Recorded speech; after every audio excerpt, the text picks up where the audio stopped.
Everyone. You're very welcome to the Sherry Fitzgerald First Time Buyer webinar. My name is Colin Byrne, Head of Sales and Director in Sherry Fitzgerald New Homes. I'm delighted to be your host today for what is our second webinar of 2025. The title of today's webinar is Future Living Homes for All, and I'm delighted to be joined by our guest speaker, John Dobbin of Shea Cleary Architects, and also my colleagues, Aidan Kelly Murphy, Sherry Fitz, Customer Experience and Insights Manager, and also my fellow director in New Homes, Marguerite Boyle. John, Marguerite, Aidan, you're all very welcome, and we're looking forward to hearing your presentations. The focus of today's webinar is to help educate first-time buyers on the ever-changing unit types and densities which feature in our new homes developments currently and also into the future. John's presentation will help explain to us what low-rise, medium density in urban communities will look like, feel like, and how they're similar to what we already have, but also how they'll be different. Before looking ahead to the future, we thought it would be helpful to have a look at this year and some recently completed customer research. Aidan will outline some of the recent insights, what we've gathered from home buyers, looking at where people are looking to buy and what types of homes they are interested in. Marguerite will then conclude the presentations with an update on some of our upcoming new developments featuring apartments and duplexes. Before we get started, just want to go through a few housekeeping rules. We're conscious everybody is busy, so the webinar will finish as close to 1:45 as we can, and the presentations will take roughly 25 to 30 minutes, and we'll have some times for questions in between and at the end as well. We've received some good questions during registration, many of which will be answered in the presentations, but we have a few then to save for the end for each presenter. If you have any questions that you think of during the webinar, we have the Q&A box, so please feel free to use it, and we'll try and get through some of those questions if we can as well. There will be links at the end of the webinar, so have your phones ready to take some pictures of them. Marguerite will go through the various ones for getting mortgage ready and our first-time buyer specialists. The webinar has been recorded, and the slides will be emailed to everyone who registered with the link, also to the recording. Before I hand you over to the speakers, I just wanted to give a quick overview of the dwelling types that you'll hear referenced in our presentations today. We're conscious that not everyone looking to purchase their first home is aware always of the terminology and dwelling types that are available in each development. So we've just put this kind of slide together to help sort of illustrate what each type is and also where densities fit in. Obviously, the first one is a house. Houses in our developments are typically detached, semi-detached, or terraced. I suppose it's worth noting that 86% of our overall housing stock in Ireland comprises of this dwelling type, which in the main would be two-storey and have 3 or 4 bedrooms with car parking to the front of the house. Developments comprising entirely of housing usually fall into the lower density category. The duplex is typically a unit or a building comprising of two dwellings, one on top of the other, but with their own separate entrances. The most common form of duplex we currently see in our schemes usually involves a 2-bedroom apartment at ground floor level with a 2-storey, 2 or 3 bedroom dwelling above. Outdoor space is usually in the form of a small garden at ground floor level and a terrace or balcony for the upper floor unit. As John will explain more in detail, duplexes are the most common unit type to achieve the mid-density development, but they can be used in conjunction with houses and apartments. So you'll see them usually with a mixture of both in a scheme. The last unit type there then is the multi-storey apartment. Apartments are typically private units located in residential buildings with multiple floors, accessed via shared lobbies with staircases and elevators. Outdoor space is usually in the form of a private balcony, and these buildings will also have communal gardens at ground floor level and sometimes on various roof levels as well. Apartment developments are typically classified as high density development. I suppose over the last 50 to 60 years, as house sizes grew and garden sizes grew, the densities of our new housing developments actually began to get lower. And this is changing with the evolution of what John is going to talk us through, but it also doesn't mean that higher densities can't be achieved by using traditional housing. And again, John will show us what medium to high density looks like using real examples in the existing Dublin landscape from 70, 80 to 100 years ago. So we're going to get started on our first presentation, and I'm going to welcome Aidan to kick us off. Thanks, Colin, and good afternoon, everyone. So earlier this year, we conducted a body of research with home buyers in Ireland. This afternoon, I kind of wanted to bring you through some of the insights and trends that we see with regards to today's topic around different types of house types in Ireland. So on the next slide, what we'll see are the three areas that we're going to look at today. Locations, we're going to look at where home buyers are living and also where they want to live in the future. We'll also look at the types of builds that they're interested in and the features and criteria for the homes that they want to live in. So look, throughout today's slides, as I said, there'll be a lot of information in there and the slides will be shared with you after the session. So with that in mind, what I want to do for my section was track you through some of the high level findings and trends that we saw with regards to urban living and density that we kind of captured. So just before delving into the insight itself, I just want to give you a little bit of a background on the research itself, which is on the next slide. So earlier this year, we spoke to over 2,000 home buyers, and these are participants that would have registered with Sherry Fitzgerald Group, and they would have been sent out a questionnaire to complete. So within the questionnaire, they answered questions on the 4 key topics that you can see on the right-hand side of the screen here. So these are the 4 lenses of consumer insights, geographic differences, market engagement, and those kind of personal requirements. These really give us an in-depth insight into the makeup of the Irish housing market through the behaviours and attitudes of those looking to purchase in 2025. And it also provides a platform and a voice for the needs and wants of the Irish home buyer. So what I want to do today is look at those 4 lenses and kind of bring you through some of the insights that we've seen. So the first up on the next slide is looking at those geographic differences that we saw from respondents. So as I mentioned, we had over 2,000 consumers participate, around 2,200, and we gathered opinions from all communities in Ireland. So of that breakdown, what we saw were 65% of respondents came from Leinster, 25% from Munster, 8% from Connacht, and 3% from Leinster. Now, just to clarify, in terms of Ulster, we spoke to people in Donegal, Monaghan, and Cavan only. We didn't gather feedback from Northern Ireland, though with Sherry Fitzgerald expansion into that market last year with the acquisition of Simon Bryan, that is something that we could look at in the future. So on this end of the slide, we have some provincial facts for you, as I said. So nationally, the average age of buyers is 43.2 years, and Munster was actually the youngest at 41.9.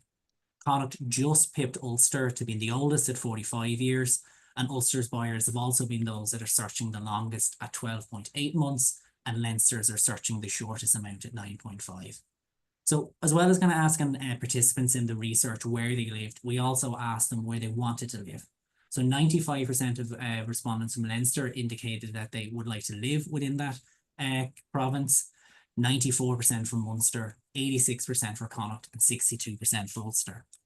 Now that statistic there might jump out for you a little bit as being quite different. Why do people living with Ulster not want to live in Ulster? But it's actually, if we think about how people responded compared to the overall national picture, what we start to see is people want to live in urban towns and they want to live in cities. And within those 3 counties, there isn't actually a city presence. The nearest one would do with Galway or Belfast. So what you can actually see is that kind of real desire to want to live in urban centres and cities and town. And as I said, and that would account for that percentage. Speaking of that national interest in density, the next slide will give us a view of what people said overall. So we asked consumers where they would like to live. So 1 in 10, as I said they had no preference in terms of what kind of area they'd like to live in, but 9 in 10 did. And they indicated what type of density and settlement they want to live in. So I said, looking at the top of those higher density, just over 2 in 5 indicated they'd be happy living in a city. Just over half said a town at 52%. 1 in 3 said a village, and 1 in 6 said they wanted to live in a rural location. So we start looking at distinct kind of customer profiles, and what we have on the bottom of the slide are 6 of those profiles. So 3 of those, which are in blue, are those who favoured urban areas, and the 3 that were favoured more rural locations are in green. Now, the first 2 there are young buyers and first-time buyers. Now, often those 2 are conflated to be the same, but I think it's important that we think of them as 2 groups, that they may share some of the same participants, but they are also distinct from each other. So over 50% of 40-year-old home buyers are actually first-time buyers. A quarter of people in their 50s are also first-time buyers. And you'd actually still see some first-time buyers in their 60s at 6%. Additionally, we often think of those looking to move into another home as being older than first-time buyers. But when we did the research, we saw that 1 in 6 movers are in their 30s and a quarter of all movers are in their 40s. Again, it's just to kind of point out that those two customer groups are often kind of bundled together, but they actually can be quite distinct from each other. In terms of those wanting to live in the more rural locations in the green, as I said, what we saw is that the longer people search for, the more interest they have in living outside towns and cities. That might just be a facet of, the longer that they search, the more, as I said, likely they are to want to live in a rural area, or it's a case that they're broadening their searches. We also actually spoke to overseas buyers as well. They made up around 8% of the people that we responded to the questionnaire. They're actually the only cohort that didn't choose an urban area as their number one choice. So I said a village was the number one choice for people who were returning to live in Ireland. And then lastly, what we saw, older buyers showed a higher than average rates of wanting to live in more rural locations for it. So now that we know the general location, the next slide will let us know what kind of types of homes that people want to live in. So on the left-hand side, we have the national picture, of those looking to buy a property in 2025. We asked them what their preferred property type was, and the largest response we saw nationally was no preference at 39%. And broadly, 2 and 5 were looking for new builds and second-hand property. However, if we delve a little bit deeper and start looking at the age and the buyer profiles, that's where we start to see the differences emerge. The line chart that's in the center of the slide are tracking those preferences over time. So starting out in their 20s, we see 1 in 5 buyers want a second-hand property, that's the blue line, with 2 in 5 wanting a new build, which is the green line, and then 2 in 5 no preference, which is the pink line. No preference drops to its lowest when buyers are in their 30s, around 1 in 3, and with the highest percentage score for new builds of 41%. That's a real peak interest in terms of new builds. Second-hand property increases with each and every age group, hitting about 2 in 5 when home buyers enter their 50s, and then it remains there. What I would say though is new builds kind of hit a late life renaissance when people enter their 60s, and that's just that little lift we see just before the 9% label on the chart. 1 in 5 buyers in their 60s are interested in new builds and new builds only. And what we can see here is consumers are frequently after density, downsizing, and community. Now we can kind of say that last statement with confidence because we did specifically ask people when they're looking at buying a new home, what were they interested in? So the penultimate slide for myself, which has that breakdown of those property needs here. So we look at the next one here, what we can see here is we asked respondents to rate 7 property needs on a scale of 1 to 7. And we can break those needs down to kind of 2 broad categories. The first ones are around locations, such as, being nearby local parks and amenities, having access to good public transport, and then being closer to their extended family. The other ones around features are more about, more indoor space, less indoor space, having good reliable broadband in the property, or more outdoor space. So this chart on screen gives you a breakdown of people's top and bottom choices here. So probably somewhat unsurprisingly, the one for more indoor space occupies first place with 23% of people indicating it was a top 2 consideration. And then in terms of those bottom 2 considerations, 34% of people ranked at 6 or 7 for theirs. It's really what occupies the middle where we kind of get some good insight as well. So access to good public transport came in at second. That was followed by more outdoor space and being close to nearby amenities. Probably one that jumps out a little bit is being closer to family, which while it does edge reliable broadband there, you'll notice a big jump there in terms of the red bar. So this can really be explained what we can kind of call the grandparent effect, is something you kind of see there in sociology, where people want to live around their families at different stages of their life. So the last slide for me, which is the next one, kind of breaks that down in terms of age cohort.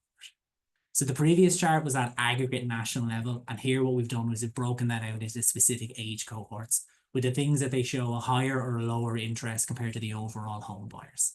So for example, buyers in their 20s and 30s have elevated interest in being closer to green spaces and good public transport links. Buyers in their 40s, that's where you start seeing this kind of want to be closer to family, which is higher. And again, that's something that's there for people in their 70s. So as people start to have children, they said they want to be near their kind of extended family. Now, obviously, when you look at the cost of childcare, that can be an explainer there. And then as people start to retire into their 60s and 70s, they want to be near their children, as I said, and their grandchildren. Downsizing becomes a consideration for people in their 50s. As I said, first, it's true that kind of decreased interest in wanting to move to larger spaces. Only 1 in 5 50-year-olds listed that as a priority compared to 1 in 4 for people in their 30s and 40s. Once people start entering into their 60s, that active desire for wanting a smaller property emerges. 1 in 6 people in their 60s listed indoors, having less indoor space as being their main driver throughout. That really kind of continues on as people age.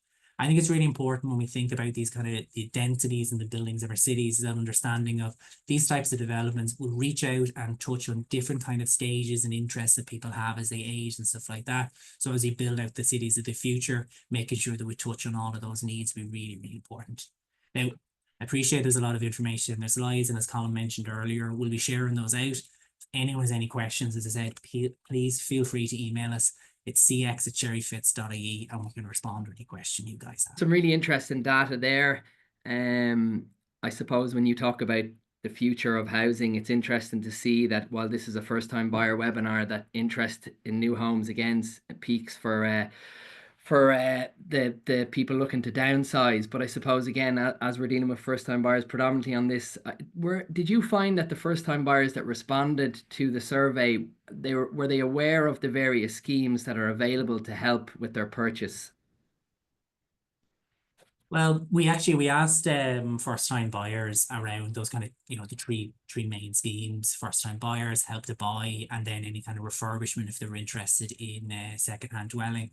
What was interesting is you'd find around 80–90% of people have an awareness of at least one of them, but actually not as many people have a kind of awareness that you can actually get more than one of these schemes. So that's kind of be something I'd stress to any first-time buyer out there is you can actually avail of both of those schemes in conjunction with each other, and that might be something to explore, because there is awareness, but maybe not awareness that you can put the two of them together in terms of supporting you when you're looking for a new property. So obviously reach out to any kind of development or any development manager interested in, and have that kind of conversation about, look, can I avail of both of them? How will the two of them work together? Stuff like that, because it isn't necessarily a one and done when it comes to these schemes and support.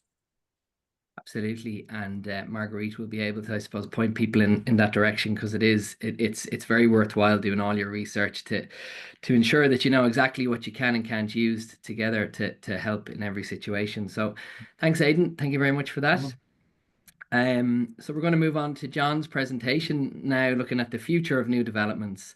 I suppose by way of a quick intro, John is an architect with 17 years experience working both in Dublin and London. But I think it's fair to say, John, in the last number of years, your focus has definitely been in an area of this low-rise, medium density development and how it can be achieved in our cities, towns and cities in Ireland. So you're very welcome.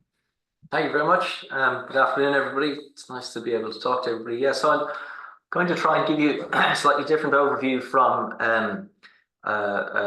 a sort of statistical analysis of what our new homes and new kind of neighborhoods are going to look like, and talk about it a little bit more from the point of view of design, of space, of gardens, of terraces, amenities, and try and imagine a little bit the sort of look and feel of how new housing in Ireland is going to work into the future.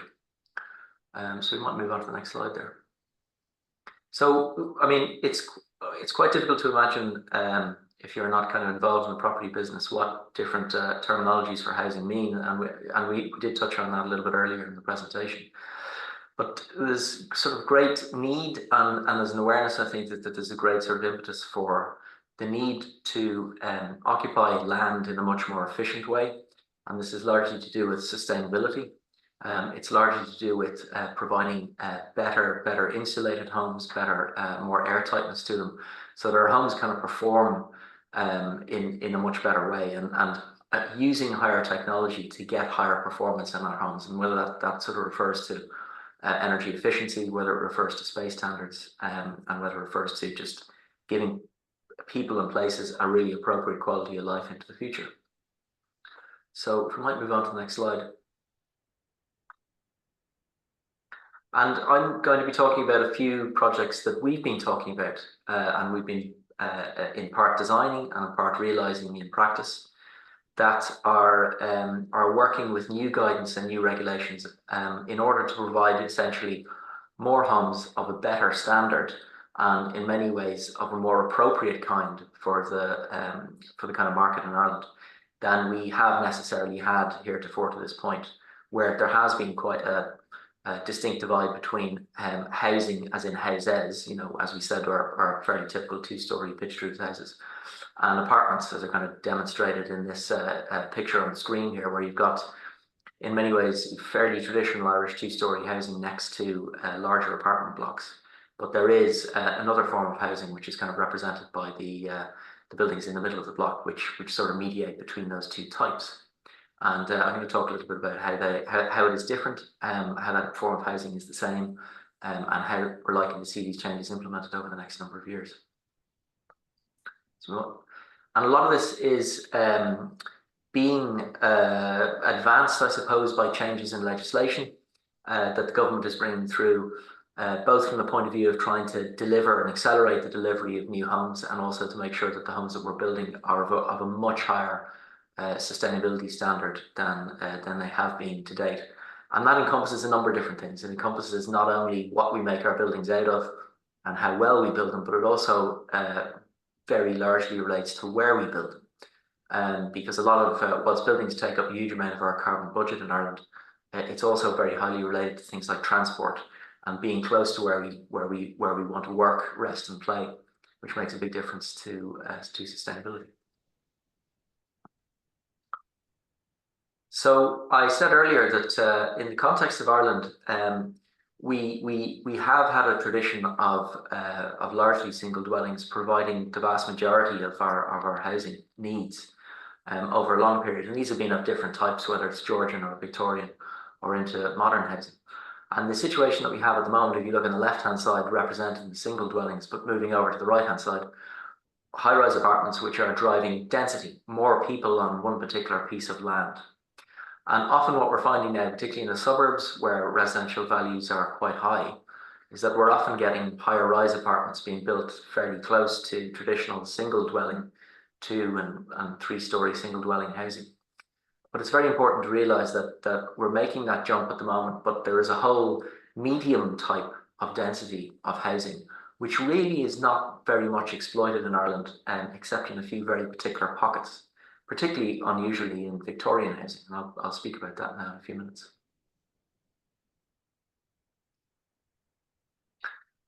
When you go on to this subject, we talk in the property industry about density, and it's quite difficult to get your head around a picture of what that actually means in practice.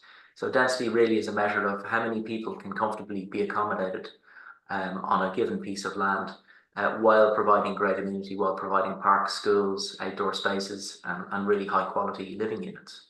So in order to get a picture of what density actually looks like in an Irish context, we can flip on to the next slide and see that height, which is sort of much vaunted and talked about in the media, does not necessarily equal high density.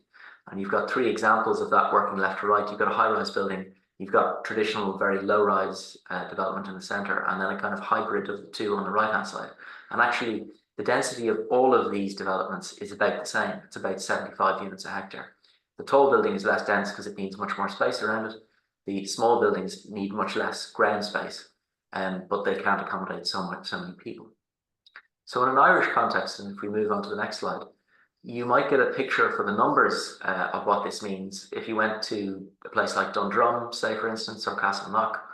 And this is very typical Irish development from the 1940s up to the 1970s, where it would be somewhere in between 25 to 30 units a hectare, something of that order. If we move on to the next slide and we go into our kind of traditional Victorian suburbs like Ranelagh or Portobello, we start to move up a little above that. We move up to something like 55 units a hectare, and we're starting to get in different types of units where it's not just one house on a garden. It might be 2 flats or 3, or a larger house next to a smaller one.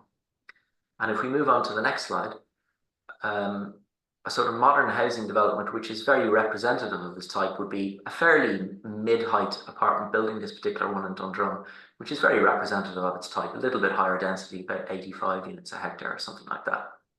Now, that's a fairly typical modern development, but there's a sort of myth that we have never had high density housing in Ireland. And if you go into town and you go to some of the Ivy Trust developments in the centre of town on Kevin Street, for instance, this is where we begin to realise that the Victorians really knew what they were doing with housing, because some of this housing is up to 320 units per hectare. So it's kind of 4 times as dense as the apartment building that we're building now. Now, 320 units per hectare is really, really high. And if we move on to the next slide, it's actually pretty much the equivalent of the Sher K1 towers in Hong Kong. So there's this great myth that we've never had high density housing in Ireland, and in fact we have, and the great demonstrator is the fact that our kind of Victorian forebears knew exactly how to do it. And a lot of the lessons that we're learning now in proposing new housing are coming out of those Victorian ideas. So we've been working for the last 7 or 8 years on various forms of housing which address this. And they often look into the densities, now that you've got a bit of context on that, of between kind of 60 units per hectare to 80 units per hectare. Now, what's really great about this form of housing is that unlike apartments, where you go into a core, you go through corridors, you go up lifts and so on, and you go to your front door within the unit, which is both expensive to build and expensive to maintain if you're an owner-operator, or as an owner or purchaser. Medium density housing is all based on own front door, so it's like a traditional house. But we stack them and move them around in different ways in order that people get their own front door, they get improved space standards inside them, and they also get a much improved standard of outdoor space around them. And these are some examples just going around the country of different schemes that we've been working on that are using this form of duplex, where we have on the right-hand side of the image traditional garden flats on the ground floor and a maisonette or duplex unit over 2 floors above that. And I mean, the reason for this is really, doesn't really need stating. It's very much around the fact that we are struggling to deliver housing in Ireland at the moment that is can be at a cost that is can be borne by the consumer and also can be delivered effectively. And if we just move on to the next slide, what we're seeing now is this form of unit sort of taking over from traditional apartment development in order to provide the kind of density that traditional apartments would have done so. On the next slide, what we can just see is that the secret of the way these units work is the way that they work with outdoor space. As I said, we have a much improved outdoor space provision here than you would do in a traditional apartment, often 3 and 4 times as much outdoor quality space. But we model the unit very carefully so that it looks out onto the street and looks into its own private space and not out to the rear. So we don't have issues of overlooking, we don't have issues of overbearing or issues with sunlight, daylight to neighbours. And that's a really key factor of this type of housing. And it allows us really to take on any given piece of land. Traditionally, on the left-hand side of the image, you might have densities of where you're providing about 60 homes. If you step that up a little bit, using our current guidance, that gets you up to 100 homes per hectare. And on the right-hand side, using some of our principles, that can provide more than double the amount of housing, again, without any loss of amenity, providing quality outdoor space and space standards that are better than modern apartment developments. And of course, the reason for doing this is to provide housing which has really fantastic living spaces that go on to family-orientated outdoor spaces, again, really in excess of our minimum standards, and just provide a really fantastic place to live. And if you flick through onto the next slide, we start to see that actually, you know, people think that this is sort of radical and unusual, but in reality, this is really very like most of the really desirable residential accommodation in the country in places like Ranelagh, Rathgar, and so on, where we have at the upper level a maisonette over 2 floors, and at the ground floor we have flat accommodation. So really, this is just a modern version of this type of housing. And this, these next 3 slides, if we just move through them, we're really just giving the look and feel of what this type of development can be like. It never gets above 3 floors. It has those upper level terraces and access via stairways that you can see. And it provides sort of some on-street car parking, but really pedestrian orientated spaces and really quality outdoor spaces. And this sort of experimental work on the next slide has led into a project that we've delivered fairly recently for a developer client. As I say, this particular one, if you look at the bottom of the page with the apartment development, that's about 70 units a hectare. The scheme that we've developed is more than 100 units a hectare. So we're actually developing a type of housing that's bigger, that provides more outdoor space, but is actually of a higher density, providing more homes per hectare for people. And if we might just move through a few of these last slides. Great idea about this is that it circles on it forms itself around a really communal heart of the development, which is a play space for children and so on in the centre, and it's very centred on that type of development. as opposed to an apartment development that would be in the centre of the site looking out to neighbours. This really protects the amenity of people surrounding the site and can be fitted into the type of sites and development areas that we have in Ireland, while being very, very sensitive to our neighbours. And this particular unit has 2 1-beds at the ground floor, and then you can see access by the stair on the right hand side up to a 2 or a 3-bed duplex on the top. And again, really high amenity, really high quality, but all the time providing a more sustainable form of housing, better numbers, while improving space standards and improving the access to outdoor spaces and gardens.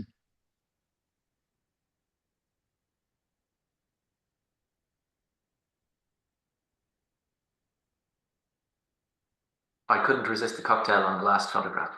And that really is it. But if you have any questions related to it from the architectural side or otherwise, I'm more than happy to answer. Thank you, John. It's great to see. I think it's really impactful to see a presentation like that with the pictures and illustrations of both what things are going to look like in the future, but also in how we achieved this in the past, because that's like a lot of people associate kind of high density living with a kind of a lesser quality sometimes. And if you look at how we did it in, as you referenced there, Portobello, Dublin 8, Victorian times, these are now our most, I suppose, sought after in some cases locations and high value locations. So it's great to see that.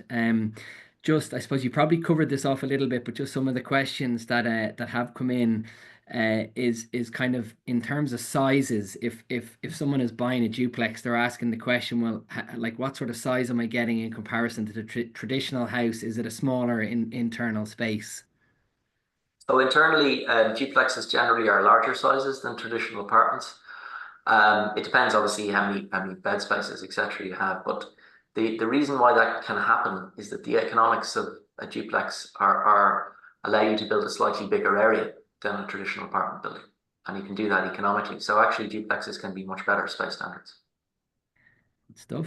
And then again, you covered it off a little bit, but just people are asking around, kind of the different outdoor spaces that they can expect, and do some of these units have actual gardens at the ground floor? I know from my own experience, the first house I ever bought was nearly 20 years ago, and it was a duplex, and we had the benefit of a garden being on the ground floor. So that's just a question that's come in as well. Absolutely, yeah. I mean, the 2 1-beds on the ground floor again get their own rear gardens, which are totally private, and again they're 3.5 times larger than you would get with a balcony in an apartment block, say, for instance. So that's one of the real benefits of this. And then the upper level 2-bed gets its own outdoor space, which is effectively the size of a garden that you would get with a modern house, hard landscaped as opposed to grass and so on, but very much connected to the living spaces inside the house. And so fantastic for children and things like that, and easier to upkeep and so on. So the space standards generally are improved over traditional apartment developments, if not at the level of a traditional kind of Victorian house, if you like. Oh, that's great. And look, I think, thanks again for the presentation. It's great to see, and hopefully we'll see more of this. There are examples where this has been achieved, obviously, in recent years, but hopefully we'll see more and more of this coming into the new developments of the future. So thank you very much, John. We're going to move on now. So I'm going to hand over to my colleague Marguerite, who is going to talk you through some of our new developments, both on the market at the moment and upcoming, which have duplexes and apartments. We decided, because of the theme of today, we'd focus. We obviously have a number of housing schemes, but today we would focus on locations and developments where we have apartments and duplexes. So Marguerite, over to you. Thanks, Colm. Yeah, so as Colm said, very much just a small selection of the apartments and duplexes we're currently selling or will be launching soon. So kicking off in Killiney. So this scheme is called Kylemore. It's a fantastic location, lots within walking distance, about 2 kilometers from the Dart and the coast. So very desirable place to live. We're going to have a selection of 1 and 2 bedroom apartments over 2 blocks. And these would be classed, I suppose, as mid-rise. They're 4-story blocks. And our 2 beds there are, sorry, 1 beds are going to start at 400,000 and 2 bedrooms at 495. So lots of options for those who wish to use the Help to Buy and can also use the First Home scheme in addition, as Aidan mentioned earlier. These apartments are actually ready to move into. So a great option for someone who might be renting and a first-time buyer. The developer there is Marlet. So next up then is staying in the east. This is Racecourse Gate in Naas. So we're currently selling this at the moment. We do have a show apartment on view, and that's actually on view this weekend, this Saturday at 11 a.m. if you were keen to go and have a look. The 2-bed apartments there are 80 square meters, and they start at 420. So again, you can use both the First Home scheme and the Help to Buy if you are a first-time buyer on some of these units. So then going to Cork, this is a really exciting new scheme. It's Blackrock Villas in Blackrock, so a highly desirable location on the south bank of the River Lee, which is one of Cork's most popular residential spots. So this is a development which has been delivered under the Croí Cónaithe scheme, which is essentially a scheme which supports apartment development where there is a viability gap. So that essentially means where the cost of construction and there's a gap between that and the affordable price a purchaser can pay. So we will have lots of different styles available here for all stages of life, starting with studios at 40 square meters. They're starting at 235,000, right up to a 3-bed, 110 square meter apartment. So to put that in context, that's about the same size as a traditional 3-bed semi. So lots of options there. And again, you can use the First Home scheme and the Help to Buy scheme here. And they'll be selling from plans. So pre-launch coming up over the next few weeks. So that is by Glenveagh. So just keep an eye online for that one. And then going back to the east, this is a scheme that we've been selling in Lusk. It's been incredibly popular. 2-bedroom apartments. These are ground floor apartments with some outdoor space, and then the 3-bed duplex overhead, very generous size, 117 square meters. So, you know, a typical 3-bed semi style, if not on the large side. And again, can use the Help to Buy and First Home schemes.